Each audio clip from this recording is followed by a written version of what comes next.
ये कौन बोल ଆଉ କେଇଟା ଦିନ ପରେ ନିର୍ବାଚନ ସେଇଥିପାଇଁ ସେ ଲୋକଙ୍କୁ ପାଖକୁ ଡାକୁଛି ସାଧାରଣ ଜନତାଙ୍କର ଆସ୍ଥା ଭାଷଣ ହବାକୁ ହେଲେ ଏମାନଙ୍କ ଅନ୍ତରଙ୍ଗ ହବାକୁ ପଡିବ। ସରକାର ଏ ମୋ ଏଇଟି କଣ୍ଡେ ସରକାର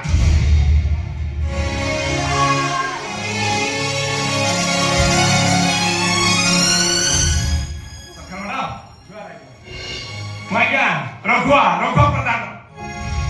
କଣ୍ଡେପାର ଚଷାପ ରଘୁଆ ପ୍ରଧାନ ଆଜ୍ଞା ମୁଁ ରଘୁଆ ମ୍ୟାଡାମ ଦେଖନ୍ତୁ ଆମ ଗାଁ ସେ ନିଧି ମାଷ୍ଟର କହିଲା ମୁଁ କଣ ସରକାର ନାଇଁ ଆପଣ କୁହନ୍ତୁ ତ ମୁଁ କେମିତି ସରକାର ହେବି କହିଲା ତୁ ଯୋଉଦିନ ଭୋଟ ଦେଲୁ ଏ ଦେଶର ସରକାର ହେଇଗଲୁ ଏ ମୁଁ ତ ଭୋଟ ବେଳେ 500 ଟଙ୍କିଆ ନୋଟ ଦେଇ ଭୋଟ ଦିଏ ଆଜ୍ଞା ମୁଁ କେମିତି ସରକାର ହେବି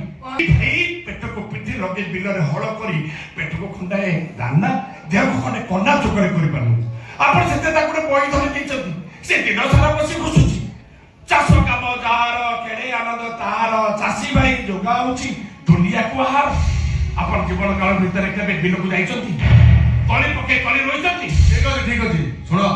ତମେ ଯାହା କହିବାର ଅଛି ଗୋଟେ ଲିଖିତ ଭାବରେ ଦେଇଦିଅ ସେ ବିଷୟରେ ବସି ଆମେ ବିଚାର କରିବୁ। ମୁଁ ଲେଖିକି ଆଣିନି କୁଆଡେ ଆଇଛ? ମୁଁ ମ୍ୟାଡାମକୁ ଦେଖା କରିବି ମୁଁ ତ ମ୍ୟାଡାମକୁ ସାମ୍ନାରେ ପାଇଛି ଯାହା କହିବା କଥା ସିଧା ସିଧା କହିଦେବି ଦେଖନ୍ତୁ ସରକାର ମ୍ୟାଡାମ ଗୋଟେ ଚଷା ଭୋଗୁଣା ଦିଟି ଖଣ୍ଡା ଧାରରେ ଚାଲିବାକୁ ପଡେ ବର୍ଷକ ଯାକ ପେଟକୁ ପିଠ ଲଗେଇ ସେ ବିଲରେ ହଳ କରେ ନିଜ ଝାଡ଼କୁ ମାଟିରେ ମିଶେଇ ସେ ମଞ୍ଜିଟେ ଫୁଟେ ସେ ମଞ୍ଜିରୁ ଗଛର ଫୁଲରୁ ଫଳ ଫଳେଇ ଏ ଦୁନିଆକୁ ଆହାର ଯୋଗାଏ ଆଉ ଯଦି ଧୋଇ ମରୁଡ଼ି ହେଇଗଲା କିମ୍ବା ଫସଲକୁ ରୋଗ ପୋକ ଆକ୍ରାନ୍ତ କରିଦେଲା ତାହେଲେ ଚଷାଙ୍କର ମେରୁହାଡ଼ ଭାଙ୍ଗିଗଲା ବୋଲି ଜାଣ ଆପଣ କେବେ ବିଲକୁ ଯାଇଛନ୍ତି ଥରେ ବିଲକୁ ଯାଇ ଦେଖନ୍ତୁ ଚାଷ କାମରେ ସୁଖ ଅଛି ନା ଦୁଃଖ ଅଛି।